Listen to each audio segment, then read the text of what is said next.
प्रधानमंत्री नरेंद्र मोदी ने लगातार निर्वाचित प्रधानमंत्री के रूप में 4,399 दिन पूरे कर नया रिकॉर्ड बनाया और पूर्व मंत्री जवाहरलाल नेहरू के लंबे कार्यालय को पीछे छोड़ दिया।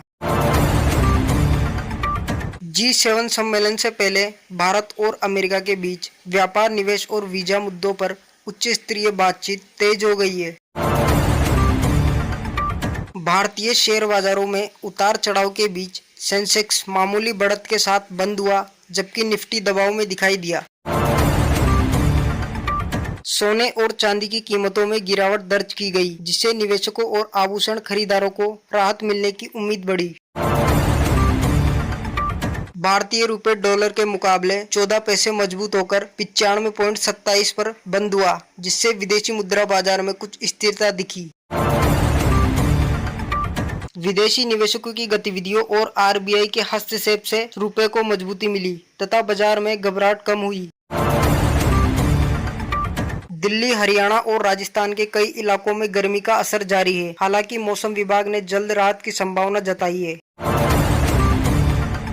उत्तर कश्मीर के उरी क्षेत्र में दुर्घटनावश हुए विस्फोट में 2 भारतीय सैनिकों की मौत हो गई। दिल्ली के कथित 3 करोड़ रुपए रिश्वत मामले में एक पुलिस इंस्पेक्टर की गिरफ्तारी से प्रशासनिक हलकों में हलचल बढ़ी। दिल्ली के साकेत भवन हादसे में फरार बताए जा रहे 2 बिल्डरों को पुलिस ने गिरफ्तार कर लिया है। चुनावी मामलों को लेकर विपक्षी दलों और चुनाव आयोग के बीच नई राजनीतिक बहस शुरू हो गई है। भारत अफगानिस्तान टेस्ट मैच से पहले टीम चयन और स्पिन आक्रमण को लेकर क्रिकेट विशेषज्ञों में चर्चा तेज है। महिला T20 विश्व कप अभ्यास मुकाबले में इंग्लैंड ने भारत को रोमांचित मुकाबले में 5 रन से हराया। भारतीय बल्लेबाज ऋचा घोष की आक्रामक पारी ने हार के बावजूद क्रिकेट प्रशंसकों का ध्यान आकर्षित किया। जी एंटरटेनमेंट ने रणनीतिक विस्तार योजनाओं के लिए लगभग $241 मिलियन जुटाने की तैयारी शुरू की है। कच्चे तेल की कीमतों में गिरावट के बाद ऑयल इंडिया और ONGC के शेयरों में दबाव देखने को मिला। चीन से कमजोर मांग के संकेत मिलने के बाद वैश्विक तेल बाजार में नई स्थिरता दर्ज की गई। निवेशकों की नज़र आज Bharat Airtel, Indigo, Ajanta pharma और NCL इंडिया जैसे प्रमुख शेयरों पर रही। भारतीय बाजारों में वैश्विक तनाव के बावजूद बैंकिंग और चुनिंदा सेक्टरों से मजबूती देखने का प्रयास किया। दुनिया भर में ऊर्जा सुरक्षा और तेल आपूर्ति को लेकर देशों के बीच रणनीतिक चर्चा तेज हुई है। अमेरिका और ईरान के बीच बढ़ते तनाव ने वैश्विक निवेशकों की चिंता बढ़ा दी है। भारत की आर्थिक वृद्धि को लेकर अंतर्राष्ट्रीय निवेशकों का भरोसा कायम रहने के संकेत मिल रहे हैं। डिजिटल भुगतान और ऑनलाइन लेन-देन में निरंतर बढ़ोतरी से देश की डिजिटल अर्थव्यवस्था मजबूत हो रही है।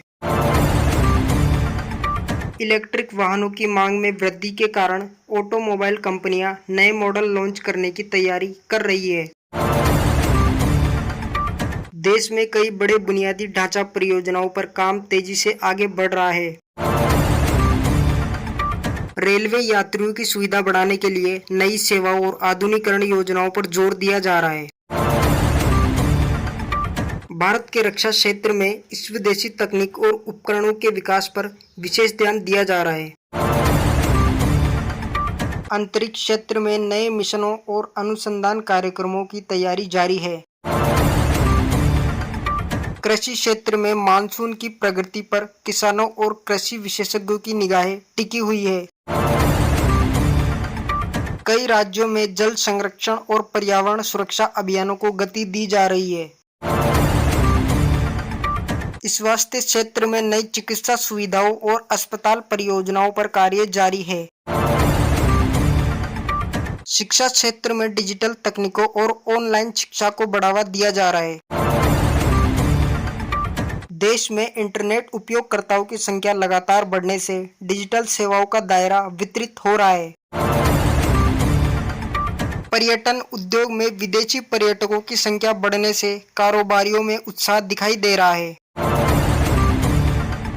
भारत के निर्यात को बढ़ाने के लिए नई व्यापारिक रणनीतियों पर काम किया जा रहा है। वैश्विक स्तर पर स्वच्छ ऊर्जा परियोजनाओं में निवेश बढ़ने की संभावना जताई गई है। सौर ऊर्जा उत्पादन में रिकॉर्ड वृद्धि को लेकर कई देशों ने नई उपलब्धियां दर्ज की है। जलवायु परिवर्तन और अत्यधिक गर्मी को लेकर वैज्ञानिकों ने नई चेतावनी जारी की है। भारत सहित कई देशों में खेल प्रतियोगिताओं और अंतर्राष्ट्रीय आयोजनों की तैयारी तेज हो गई है। निवेशकों के बीच सोना, चांदी और मुद्रा बाजार की दिशा को लेकर उत्सुकता बनी हुई है।